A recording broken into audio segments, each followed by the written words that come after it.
Okay. Hi everyone. I'm Sam, one of the founders of Arweave. And today I'd like to talk to you about mechanism design, which was an obscure piece of literature kind of study in economics until around 10 years ago with the birth of Bitcoin. And that's obviously extremely important to us as people building crypto systems, but it's also not something that we were all trained in by default, I would say. So this is essentially what you might think of as programming humans for engineers. And this is based on experience and learnings that we've made kind of at Arweave along the way, and also before Arweave, so for the last 8 or 9 years, without, I guess, formal study. So I was part of a PhD program studying and building decentralized operating systems before I got into the crypto scene. And as a consequence, it was kind of necessary to learn all this stuff ourselves. And I would say that most of the literature out there about mechanism design is focused very much on people inside the economic sphere by default. And so really what I'm trying to do with this talk is give you a bridge from people that are very, from the place that us engineers are very used to sort of inhabiting to somewhere that is much more kind of economics based. And I can basically tell you along the way how things relate, and also where you can go to read more and get way into the depths of how crypto economics and mechanism design work afterwards. But really, I would say this is the kind of missing link for engineers getting started in the crypto space on the economics side. So this talk is in 3 parts. There's an introduction, which takes you through broadly what mechanism design is, how you can use it, and a few examples, both in centralized and decentralized systems. And then there's an overview of how it can go wrong and the potential pitfalls with this. I mean, we're talking about essentially programming human behavior. And so there are a lot of moral and ethical questions that arise from this that I think we need to have a strong framework through which to discuss and act appropriately. And then finally, I'll talk to you sort of more in depth about some example systems. So we'll go through Arweave and also Bitcoin and see how we use these mechanism design approaches in practice to build systems that achieve a goal. So the fundamentals of mechanism design are programming human behavior through the careful design of incentives. In this talk, I would like to posit the theory that essentially humans are just like machines that we would normally program, but instead of responding to and running programs in the traditional sense, so applications that are a series of instructions that the computer must execute in order to be in line with a properly functioning CPU. Instead, what we have is people that are led by goals towards, through incentive systems. So this is really quite simple. In a nutshell, we see that humans are machines that want to achieve goals, and they plan their way towards those goals through sub-goals. So one of these goals might be, I would like to go home after this and have a steak. And as a consequence, as soon as I desire that, my mind starts to think, okay, well, what are the sub-goals involved in reaching that position in life? So we see that on the way to these meta-goals, we go through sub-goals. Like with steak, for example, I need to go to a shop, I need to buy the steak, I also need to have a house in which to cook it, right? So we see that there are these sub-goals. And I would argue that one of the most fundamental of those is money. In fact, money is the unifying sub-goal for almost all larger goals in life. And before money, we had essentially this mechanism where there was, in order to have a transaction, there must be a double coincidence of value.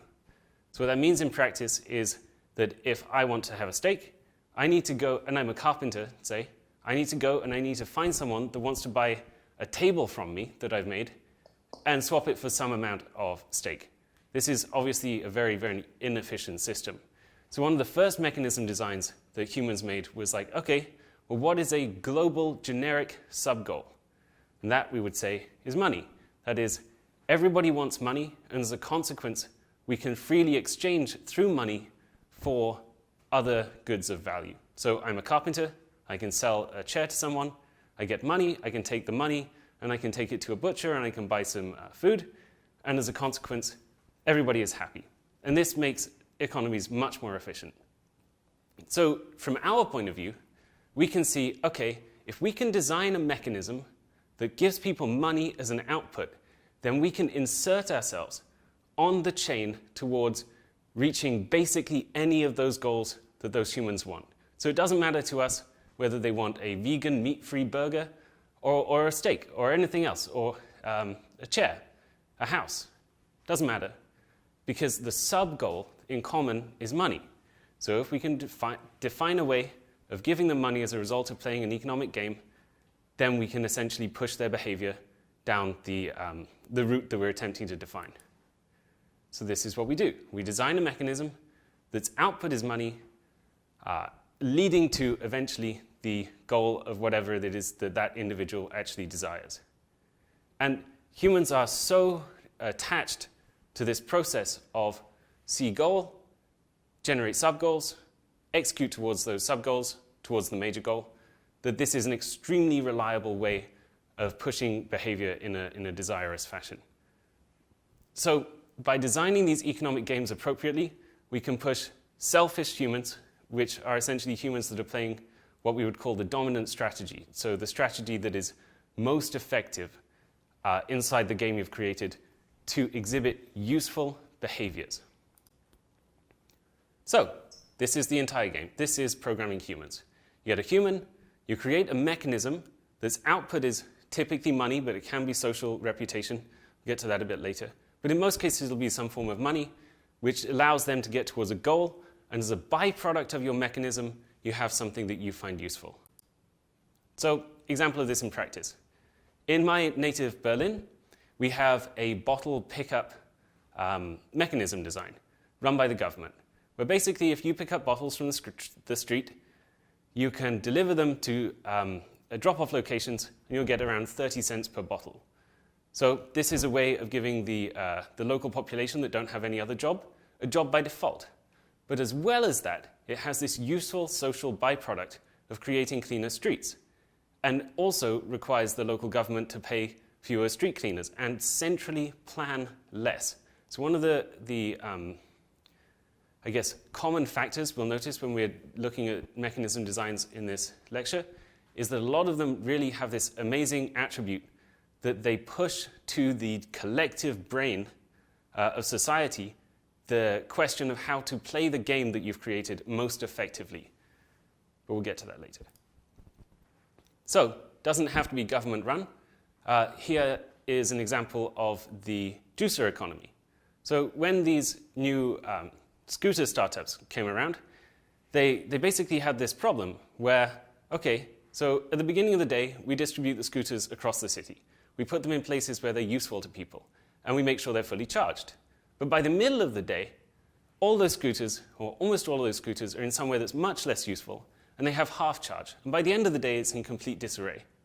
So the early startups went down the route of saying, okay, so what we need is a central planning system whereby people we essentially hire enough people with vans to go and pick up the scooters, to charge the scooters, and then to redistribute them to useful places in the city.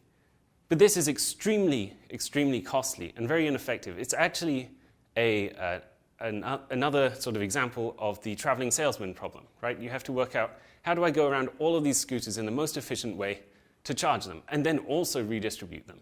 So the smart scooters companies decided, okay, well, let's just not do this. Instead, why don't we say, for every scooter that you charge and you move to a point that we determine, we will give you some reward. And that was it.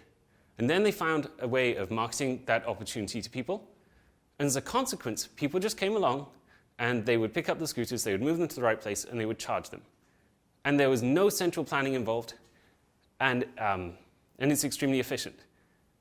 So this really works in practice. And if there's only one thing you take away from this talk, I would say it's that you can take that same mechanism and that you can apply the same reward rules that we do in Bitcoin mining and in cryptocurrency mining of almost all kinds, and you can make a mechanism that will give you a fair market value for any task like this.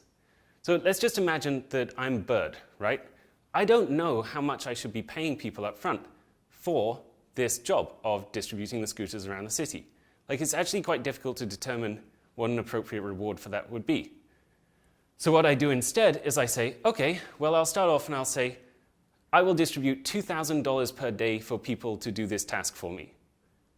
And then people join, and as more people join, they have this sort of competition effect, which lowers the cost of each of these movements and charges of the scooters until it reaches the opportunity cost, at which point that no new people will come to the mechanism and say, yes, this is a profitable thing for me to do. So that's fine, that limits your growth. But from this point, as a startup, you've really essentially found the optimum pricing strategy for having this service delivered for you. It's extremely effective, and it's possible to do in almost every situation. But doesn't just have to be economic rewards. So here's a BitTorrent client. BitTorrent worked with a mechanism design called optimistic tit for tat. It's extremely simple and extremely powerful. What happens is we play a game altogether that says, I will give you data if you will give me data.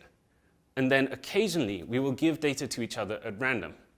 And what this means is the Nash equilibrium, so that's, if you imagine, if only selfish players are playing the game, at rest, when there is no more movement in the structure of the game, then what will happen is everybody shares data all the time with everyone else. And this is not just theory, again, this is practice. So this mechanism was responsible for the transfer at one point of 1/3 to half of the internet's traffic. It's extremely effective. And this was long before Bitcoin. What's really interesting about this is that actually it requires 0 global synchronization. So that is, I just need to remember who I like, and that's it. And then you can earn reputation with me and essentially gain a social ranking just by interacting with me in a nice way, so giving me data when I give you data. And that's it. There's no need for on-chain transactions or anything like this. It makes it extraordinarily scalable. But, of course, this leads us to the final example here, which is Bitcoin. So Bitcoin is decentralized, ownerless money. That is a system of money, or a system of value storage at least, where no one party is able to control it or to change its ownership by force or print more of the tokens in the network. We have proof of work as a mechanism to reward people for securing the network and also processing transactions. Again, just another simple mechanism design, but it's able to do something that was previously impossible. I mean, from a purely technical point of view, Bitcoin is just evidently a better version of gold than gold is. Gold's main value is that it is scarce. There isn't going to be a massive influx of more gold into the system. But even in that case, it's fairly easy to forge gold. And indeed, we don't know how much gold is out there on asteroids and other planets and so on. So it's not actually that scarce. Whereas Bitcoin exploits cryptography and mathematics to enforce that scarcity, making it, at least at a technical level, simply a better system. That's the basics of how you program humans. You find a way of getting between the human and the sub-goal that gets them to where they want to go. Then you generate a mechanism which rewards them for doing a task that you want. This is extremely powerful. So powerful that it's actually more, it can overpower the moral frameworks that most people live by in ways that are dangerous and, I guess, fundamentally disconcerting the first time you would see them, I would say. This is not theory. Again, this is practice. So this is Maurice. Maurice was a governor in the 1920s, 1930s in Canada. Maurice was responsible for the children's homes at the time, as well as the psychiatric wards. Maurice noticed that the federal government would give him $2 a day for the care of a single child in these homes. But he also noticed that he got $7 a day for care of mental health patients in their appropriate places. Then he realized, well, okay, so I could just take these 20,000 children that are supposed to be in children's homes and I could put them in mental hospitals and I could get 3.5 times the reward. And he did this in practice. It was real. It caused 20,000 children to be misdiagnosed with mental health issues that they didn't have, who were then forced to take medication for those non-existing conditions, with all of the effects on their lives that you might imagine. This is pretty terrible. In fact, this is foundationally terrible. And this is a result of a mechanism design that was not deliberately and carefully thought through. But in decentralized protocols, it's far, far worse. So at least the Canadian government could come along and they could say, okay, this mechanism had a bug, let's change it, and then the world moves on. The damage is done, but you can at least change what happens in the future. With decentralized protocols, we enforce games that cannot be terminated or updated. That is, once the mechanism designer puts it out there into the network, there is no way that they can then go and change it. They have to get the assent of all of the miners in the network, or all of the participants, and that's not a predetermined outcome. Like, again, in practice. So in 2010, 2011, Satoshi Nakamoto commits the 1 megabyte block limit to the Bitcoin Git repo. Doesn't really say much about it, just says enforce 1 megabyte block limit. So, okay, fine. It wasn't a big deal back then when there were almost no transactions in the network.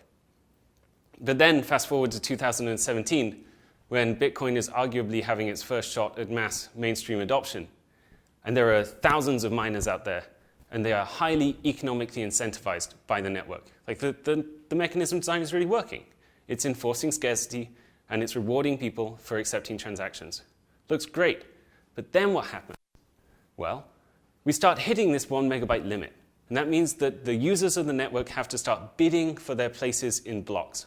So they're trying to bid higher than each other to make sure that their transactions are included in a block first, or sooner, or even at all.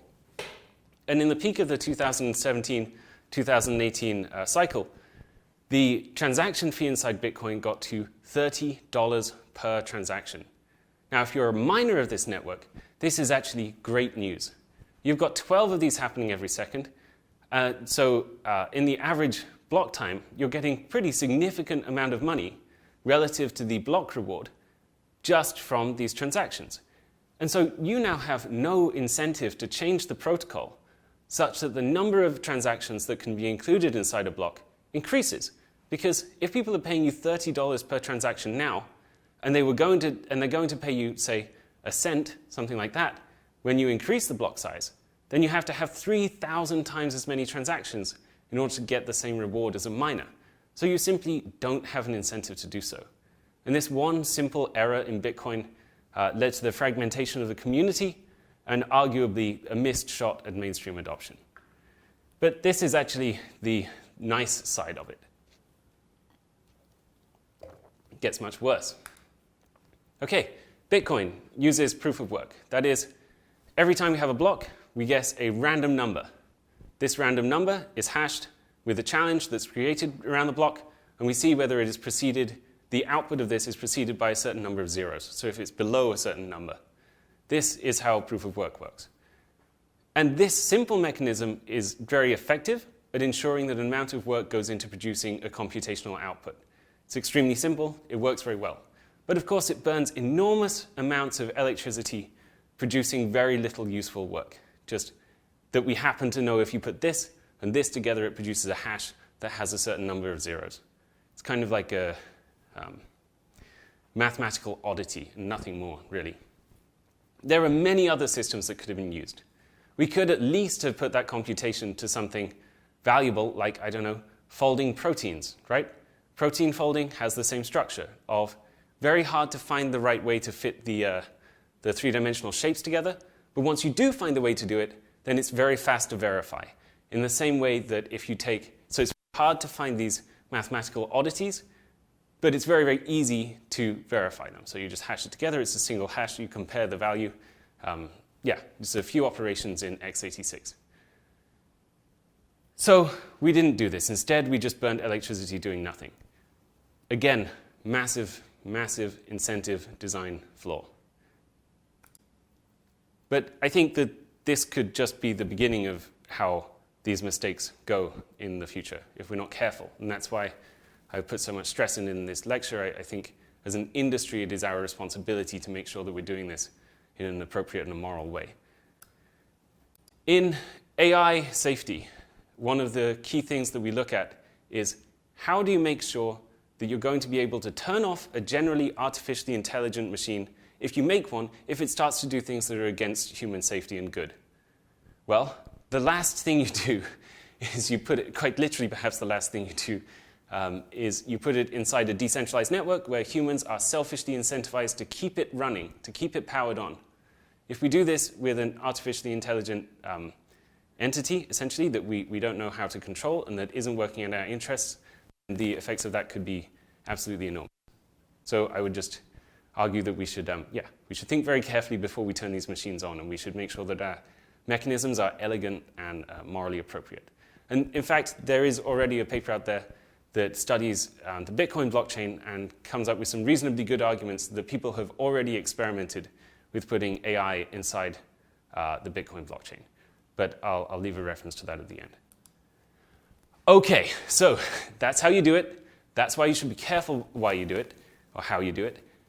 And this is what it looks like when you actually go through the process. So when you're designing an economic game, it goes through 3 stages. You need to choose a goal. You need to choose a reward mechanism, how you're going to make sure that the players in the game have some kind of output that pushes them towards one of their sub-goals or goals in their life that they're attempting to achieve.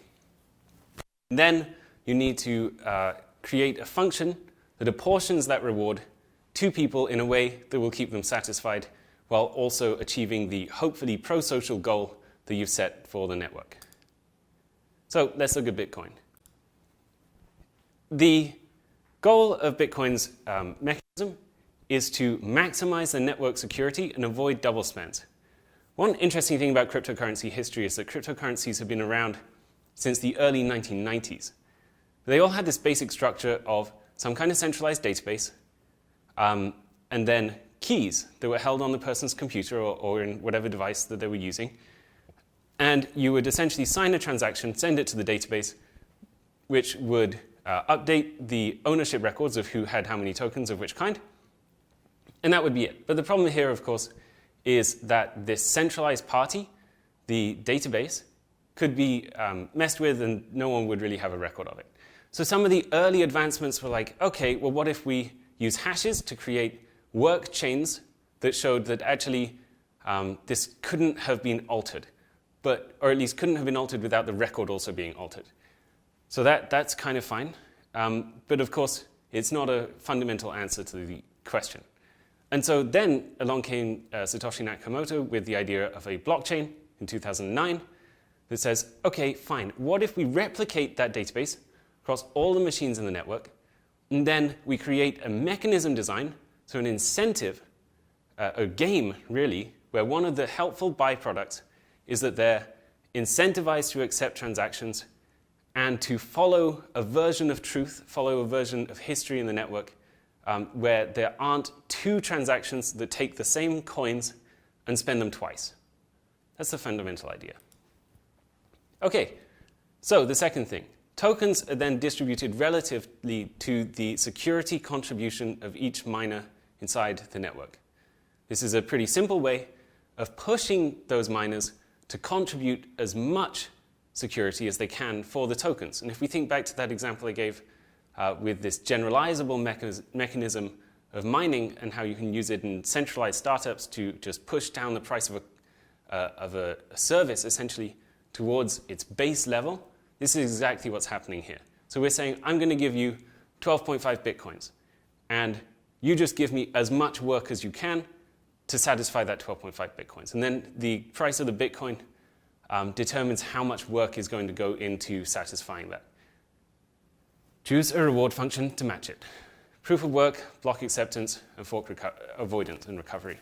So this idea that we're putting extra security, we're producing blocks which have transactions in them, and then we're also critically incentivized to take the most worked on chain.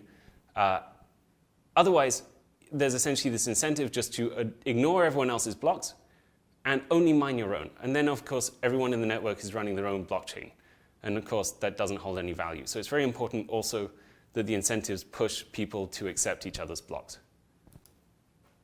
Okay, now let's think about Arweave, which is, I would say, sort of later generation in the same kind of field of decentralized networks and mechanism design.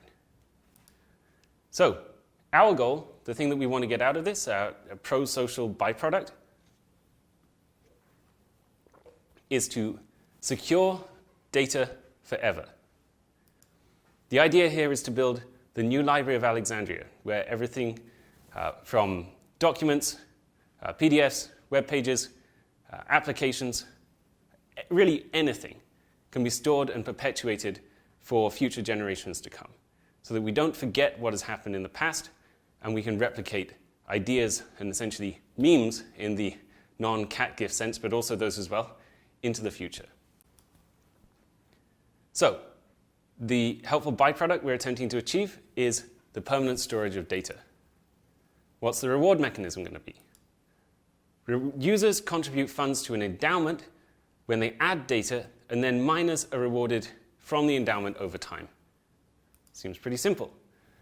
So, of course, if you want to store data forever, you have to have some economically sustainable mechanism of making sure that the data or rather the reward is available indefinitely. And so for this, we do something that's actually quite simple, but it sounds a little strange to begin with. So when you put data into the Arweave network, you pay for 200 years worth of storage of that data up front. This you would think is expensive, but storage is so cheap that actually this is like ½ cent per megabyte. So if you're thinking about web pages, PDFs, applications, this kind of thing, it's extremely affordable. Then over time, that 200 years worth of storage, as the cost of storage declines, you gain essentially a kind of interest on that principal in the form of storage purchasing power. So over the last 50 years, the cost of storage has declined at a rate of around 30.5% every year on average. The Arweave network assumes that the cost of storage will decline at some rate above 0.5% on average, and if it does, at the end of each given year, you end up with more storage purchasing power at the end than you did at the beginning. And consequently, you get this sort of compounding effect where the available reward for storing a piece of data actually increases over time relative to its burden to you rather than decreases. So it's essentially like an endowment for university scholarships, something of that ilk. Okay, fine. So we've got our mechanisms here, and now we've got to work out how are we going to adjudicate how that reward is distributed. So this is just another piece of mechanism design. Proof of access. So a normal blockchain works by including the hash of the previous block in the production of the next block. And it goes on over and over again. And when there's a fork, you get two blocks that have the same hash of the previous block, and they essentially, they fight on the network for the one that can accumulate the most work. And then because of these fork avoidance mechanisms, as described earlier, they all sort of, they conjoin on the same block and they move forward from there. So it has this fork avoidance mechanism too. So with Arweave, what we did is we took that same fundamental structure of a blockchain and we modified it. So instead of just including the hash of the last block in the production of the next block, you also include a random proof of access to a previous piece of data in the network in the production of that next block. So you can't take part in the production of new blocks unless you can prove that you have access to old blocks. And we can stochastically, so statistically check the data in the network at random, and as long as people can't predict which parts of the network are going to be essentially recalled for any given block, there's no better way to play this game. The dominant strategy in this game is to replicate as much of that data as you can. So this mechanism lays the groundwork for a network that provides the possibility of business models that you just couldn't pursue previously. There's simple stuff, like let's make sure if we make a contract together that we can store an immutable copy of that contract embedded in a blockchain so it has this kind of time stamping that's extremely effective and reliable, as well as the permanent ability to recall that contract. So we can tell it's essentially the shared record of the truth between us. But you can also use it for academic publishing, right? So when you want to contribute to science, what you're trying to do is just push a piece of information to as many people as possible. Well, just like the internet connects people over large distances, the Arweave connects people over long distances of time. And essentially, by conjoining these things together, you can get a larger spread of your academic article than you could have otherwise. But you can also use it for journalism, right? When you want to publish a piece of information, you want to get wide circulation, and you want people to know that it was you that published it. And so essentially, in this way, Arweave is acting like a ledger of every piece of information that was ever asserted by someone over time. And these are just the simple use cases that you can use with Arweave. It goes much deeper than this. On top of the Arweave network, you can store basically any piece of data. And that means that you can also store applications. And these are essentially web apps that are accessible in a browser. So you go to a gateway stroke a transaction ID, and it'll render for you that web page. And that web page could be an application, it could be just a normal piece of information, a wiki page, really anything. And the applications that you store in the system have a set of extremely interesting and different properties than applications that you find on the centralized web.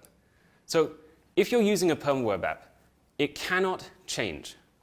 The developer can send a new version to the network, which can use all of the same data if they like, or data even from other applications, but they can't take back your access to the first application. And this means that you essentially preserve what we call consumer integrity. That is, if you find a Perma web app that you like today, you can make sure, or you can be sure, that that application in exactly the same state is going to be available at any point in the future. Just to make this kind of clear why this is valuable, let's think about Gmail. So we all made our Gmail accounts, say, a decade ago, right? We all signed up, we pressed through the screen that said, make sure you read all these terms and services as fast as possible. No one cared. And suddenly we had this identity, which was associated with an account that was held by Google. I had no idea 10 years ago what Google was going to do with my identity or with the service they offered me, what they were going to do with my data, how they were going to use it for advertising, and indeed the service that I would receive. And then you're stuck, you're locked in. Now we can't really move away from Google for Gmail. Well, there's an email system on the Arweave called Weavemail. Weavemail is available as a protocol and as an application. So there's a general specification for if you would like to send a Weavemail message, it must conform to these properties. But then it's available in any Weavemail client. There's also an application. So you can be sure when you go to this transaction ID that you're going to get that same interface back every day in the future, simply forever, way past the end of your death. And a consequence of this is that you can be absolutely sure that if it's not now mining your data, if it's not now showing you adverts, it just won't do so in the future. This also changes the incentives for the developer. Now, when they want to issue you an update, they have to give you an update that is actually of a higher quality than the previous version. This, we think, is extremely powerful. But it doesn't stop there. Let's think about online social media networks. So, social media networks generally go through this pattern of, at the beginning, everyone loves them because they have a small community that is aligned around the same kind of ideals. But then over time, the community gets larger and larger and splits into different factions that have different ideals. And then you have this question of what content should be allowed on the network or not. And it becomes the job of the developer to adjudicate this. And this, as a developer, this is just the worst thing in the world. You don't want anything to do with this. It's a purely social problem to which there is no good answer. If you censor too much, the free speech people are going to hate you. And if you don't censor enough, everyone else is going to hate you. This is a no-win situation. But on the Arweave, with Perma web apps, we take an approach, which says, okay, so the applications in the network are truly permanent and ownerless once you launch them. So once they're sent to the network, anyone can access that transaction ID, and the owner doesn't have any further rights than anyone else in the network to adjudicate how that application works. So let's think about decent A forums, for example. It's a forum network built on top of the Arweave where the developer has launched it, they paid less than a cent, and users pay a tiny fraction of a cent when they want to post a piece of information to it. And now it's simply ownerless. It's run by code. So in the same way that in Ethereum, code is law for smart contracts, in Arweave, web applications, their code is law for adjudication of content moderation. And that means that if you start a community there, you can be confident with how that community is going to be moderated in the future. It fundamentally changes the game. These things together, we think, enable an ecosystem of open source web applications. So one of the questions we were thinking about when we were getting started building the permaweb is, why is it that in the desktop space and in the server space, in different ways, but it's true, open source applications have taken hold?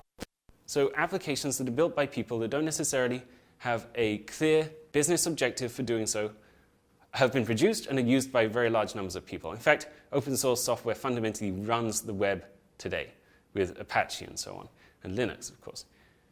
Why didn't that happen on the web? And we think the answer to that is pretty simple. It's because the web application incentive model is broken. So let's think it through. Like, you build a really fun little side project on a weekend.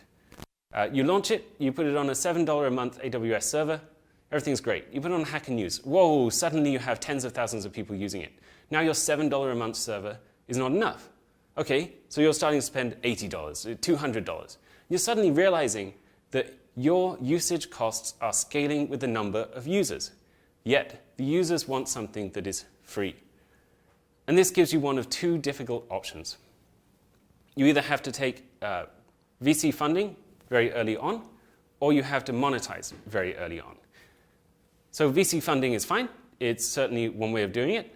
But this pushes towards an exceptionally high growth model, which for something that is just a weekend project might not actually be what you're going for.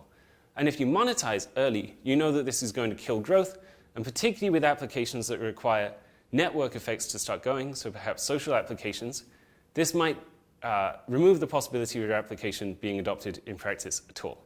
Permaweb apps have a fundamentally different model. You pay 1 cent per megabyte, less than a cent per megabyte, when you upload the application in the first place, and after that, you are done with it. That's over. That's your contribution done. And then users, when they use these applications, they can essentially pay tiny, tiny fractions of a cent in order to store data in the network as a result of an interaction with the app. And as such, they're essentially paying their own way, and the costs are not accruing with you. Yet, the costs are so low that the user doesn't even realize it's happening. Really, they just think they're logging in with a wallet of some kind, and then they have a very small amount of money topped up on it, and once in every 2 or 3 years for something like Twitter, then their $2 top-up runs out. It's extremely simple, changes the incentives entirely, and it works exceptionally well, and we think that it enables you to build an open-source web ecosystem today. In fact, we don't think we have already seen it in practice. There are already 200 applications built on top of the Arweave that are going down exactly this route, with growing communities around them. So, the broad idea with what we're going for with Arweave is a global, immutable record of knowledge and applications and history that are cryptographically verifiable and unchangeable over time. Okay, thank you all for listening. If you'd like to get more into the economics of mechanism design from a sort of different standpoint with a large amount of mathematics focus, then I would thoroughly recommend Tim Roughgarden's lecture series, Algorithmic Game Theory. If you want to come work for Arweave, these are fundamentally the required reading, required listening, actually, in this case, in order to work with us. And I would say they are the most accessible economics-focused introduction to mechanism design out there. You could also look at Trent from Ocean Protocols towards a practice of token engineering. So what I've outlined for you here, I hope, is how mechanism design works, what you can do with it in practice, what the pitfalls are, and then Trent's piece takes you through, okay, so if you were to actually think about this from like a tool chain, what are the applications you should be using to try and experiment with this, and so on, then I would thoroughly recommend this blog post by Trent. And then, of course, there's this artificial intelligence on a blockchain paper that I mentioned earlier.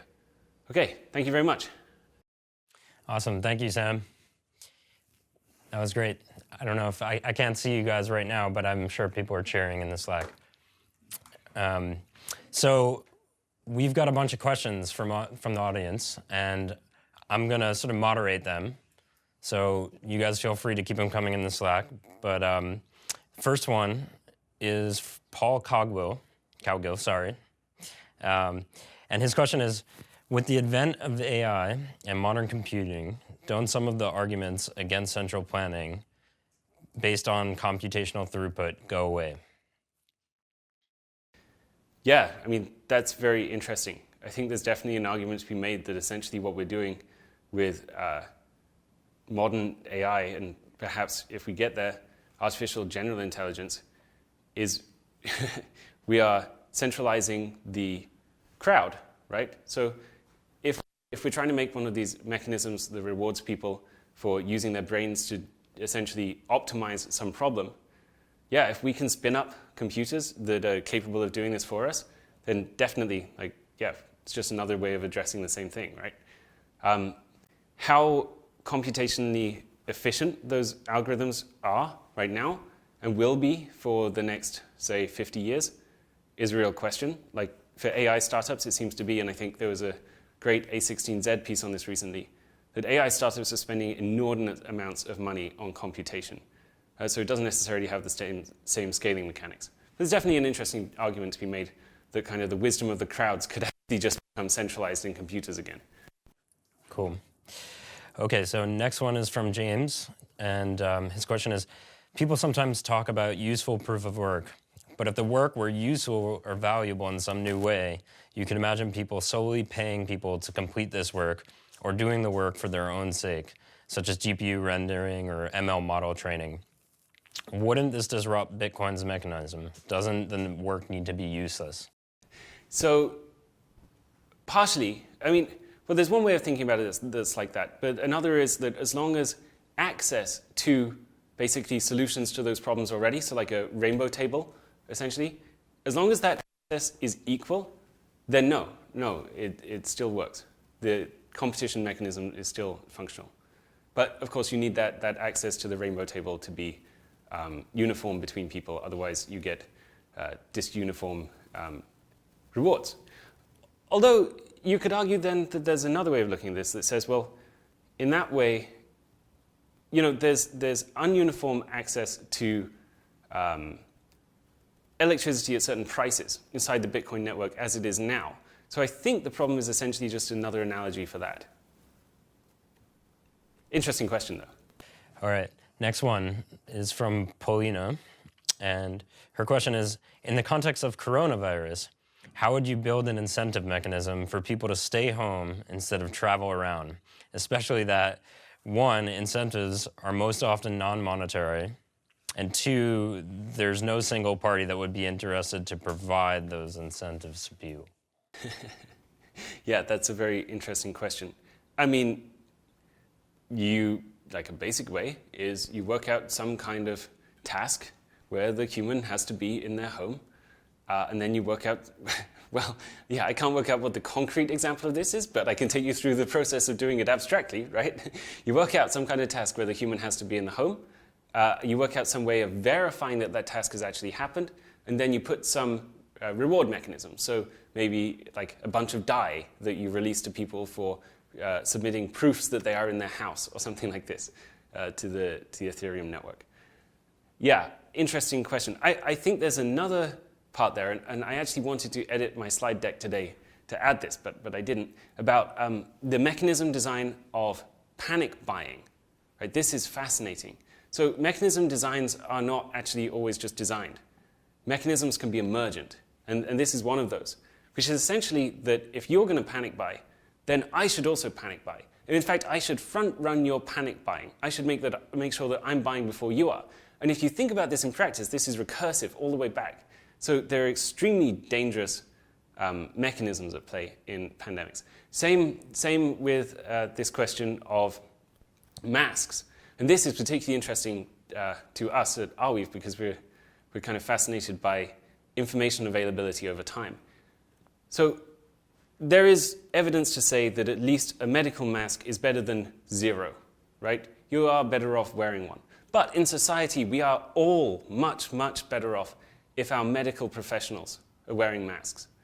So now there's this strange information game at play where some people in the media like to tell us that, no, there is no real point wearing a mask, which is kind of true, but not actually completely true.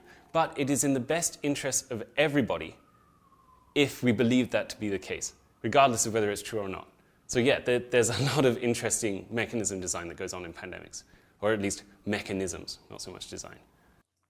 Right. Okay, great. Next question from James. How do we do better than terms of service when most people cannot or do not want to read through the code of the applications they're using? Immutable is good, but what guarantees how an app is going to behave? So that's a really interesting question. I think that you can gain reputations around pieces of code that are held at certain transaction IDs, is essentially how it goes. So you're right, nobody or very few people are going to go and read the Weave Mail source code. But they could, and a few people will, and they'll say this transaction ID has these properties. And then others will read about this, and there's a kind of, I guess, proof of authority mechanism in place, where if I see enough code reviewers that have reviewed this one specific transaction ID that is immutable and permanently available, yeah, then I guess I can trust that by proxy.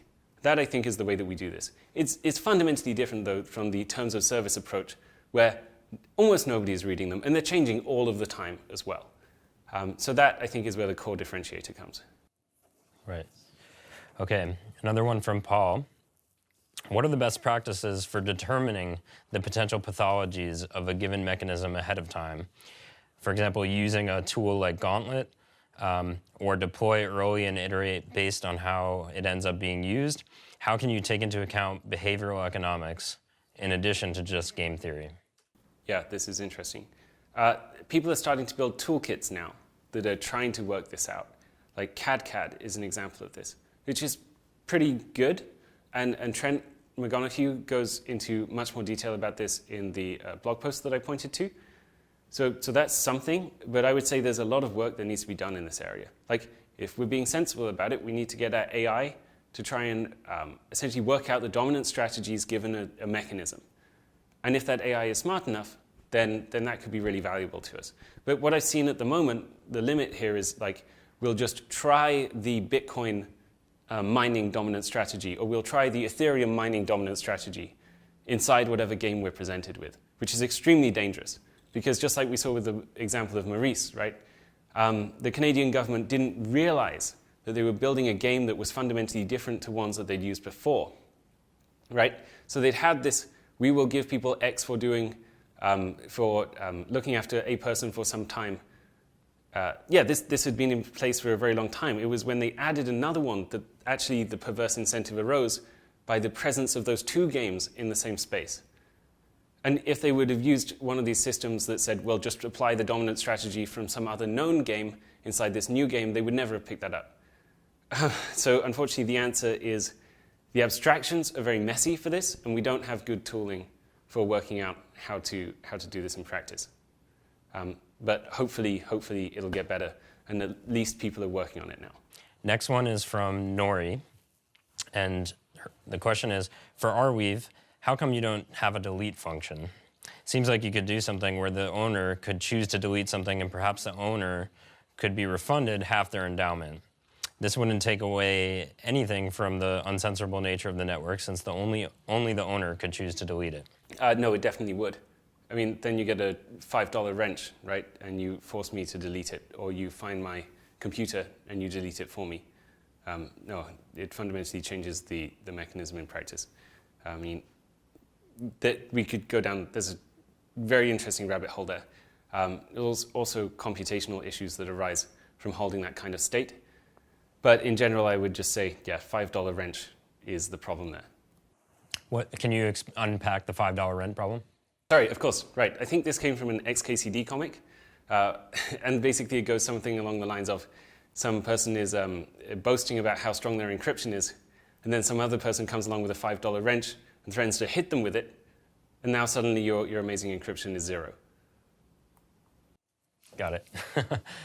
I was hearing $5 rent. I didn't hear wrench, but that's even more. Okay, good. All right, next one from Abhishek. What is the economic role of the game designer in creating and sustaining a game? That's an interesting question. It's almost like asking the question, what is the mechanism for the mechanism designers, I guess. and normally the mechanism designers design some special place into the mechanism themselves where they gain some kind of reward. And then it's up to the participants to decide whether the mechanism that they've designed for themselves or the component of the mechanism that they've designed for themselves is fair.